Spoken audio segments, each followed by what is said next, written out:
Hey guys, I'm Joe. And Ernie. And in collaboration with MCU Exchange, we have some Jessica Jones Season 2 news. Now, we do know that they have just started shooting in New York City, Jessica Jones Season 2, and returning cast members Kristen Ritter, Eka Darville, and Will Travel are all there for Season 2. And they just cast Jessica McTeer in a big pivotal role, but we don't know what that is yet. But we do have 4 character breakdowns for you in collaboration with MCU Exchange. They did all the hard work for us and try to figure out who these guys were. So usually when Marvel and Netflix come out with these character breakdowns, they usually take the first letter, and that's the character that's usually based on the Marvel Universe. That's what they did with Iron Fist, and that's what we're assuming they're doing with Jessica Jones. Makes it easy on us. Makes it easy, a little easy on this. This one's pretty hard, I'm not gonna lie. But Ernie, why don't you kick us off? All right, so for our first character, we have what they're calling Dr. Kirby. He's in his 60s, he's male, and also open ethnicity, so he can be any race, really.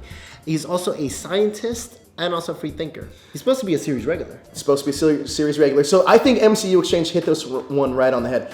They think it's Dr. Karl Malus. Now, one of the big plot points of Season 1 of Jessica Jones was IGH. That was the company that possibly gave Jessica her powers, possibly also gave Kilgrave his powers, and definitely gave Will Simpson, aka Nuke, his powers. Malus is a perfect fit. In the comics, he founded the Institute for Supernormality Research, and he gave powers to petty supervillains. And this could be the lead doctor in IGH. Yeah, so all those obscure ones that you saw in the comics, they were responsible for those. That's right. That's who we're thinking could be, Dr. Karl Malus. So we agree with MCU Exchange on this one. Let's move on to the next one. Now our next character, we have Presley. Now he is in his late 30s. He's male, African American. He's also intelligent, driven, and also very self-assured. Now, MCU Exchange is thinking this is Paul Denning, aka Paladin. Now, Paladin is a mysterious PI for hire. He's a womanizing merc. He has a strange code of honor. His exploits with the Defenders make him a likely candidate for this role. And he debuted in Daredevil number 150, and he's destined for this corner of the Marvel Cinematic Universe. Yeah, I think he would really fit into this. I mean, now that we might not have Luke Cage in this, we do need another strong African American. And also, he's a PI, just like Jessica. So maybe they could be working the same case together, maybe not get along so well. They might even hook up. Yeah, you never know. So Ernie, who's our third character? We have Oliver. He's between 34 to 38, male, Latino, artistic, paternal.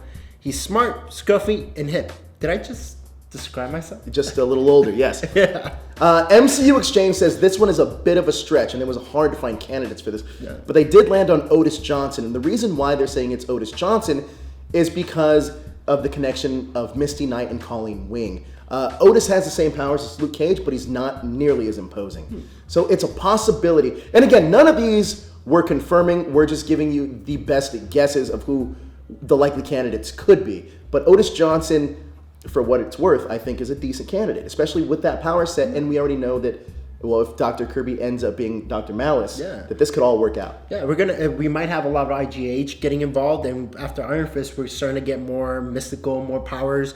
So I would love to see a whole lot more superpower villains and even heroes getting involved. And we could, especially with this next character. Now, this one I'm excited for. She's being called Ingrid. She's in her early mid-30s, 5'8" to 5'11", female, dark hair, attractive and edgy, has a history with living on the streets. She's also educated as a nurse, but she's very streetwise, and she's also attracted to men and women. You know, and this is interesting because MCU Exchange says that this one was the hardest to find a match for. Really? And it could possibly be an original Netflix character. Possibly.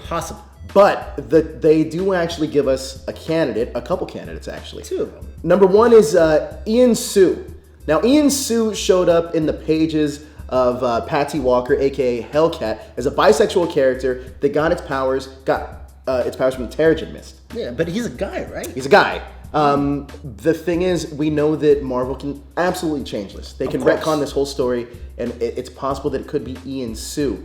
However, the one that I like, that they really like too, is Typhoid Mary. Now, I know what you're thinking, that Ingrid doesn't really match the T or the M in Typhoid Mary, But They could change her name. they could change her name. And obviously, we've seen that done with Kilgrave. It's not Zebediah Kilgrave. It was Kevin Kilgrave. It's also done with Frank Simpson. It's not Frank Simpson. It's Will Simpson. Yeah. So we know that they are okay with changing certain names to some of the characters. And I think this could be the case for Typhoid Mary. But why you had a great theory on why you think it could be Typhoid Mary as well. I mean, it all starts off thinking about Kilgrave's powers. The way he manipulates people is that he infects people with this kind of virus that he kind of spits out when he talks. And if you look at what the real origin of the word like Typhoid Mary is, she was like the first person to get the typhoid like fever. And she ended up infecting about 22 different people while she was a cook, and like 2 or 3 of them died. And then they isolated her until she died.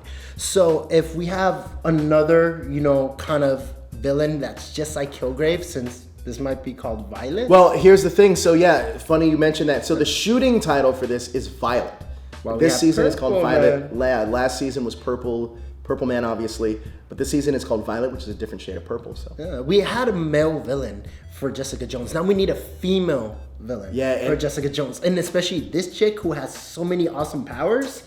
Yeah, and the great thing about Typhoid Mary is she's primarily a Daredevil villain. Even though Luke Cage and Jessica Jones did take her down in one of the storylines with the Kingpin, she's primarily a Daredevil villain. So this could definitely all tie in together. Oh my God, bring Luke Cage back so he can fight her down? Typhoid Mary, yeah. That would be great. I think that would be great too. So those are our best guesses. Thank you, MCU Exchange, for all the hard work that they put into figuring out who these characters could be.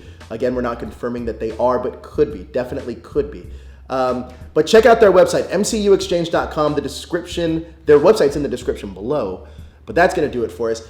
Quick question to you guys watching at home. Do you think Ingrid is Ian Sue or Typhoid Mary? Or could it be another MCU character? Could it be an original character? Yeah, and what kind of powers do you think she'll have? Yeah, leave a message in the comments below. But thanks for watching. I'm Joe. I'm Ernie.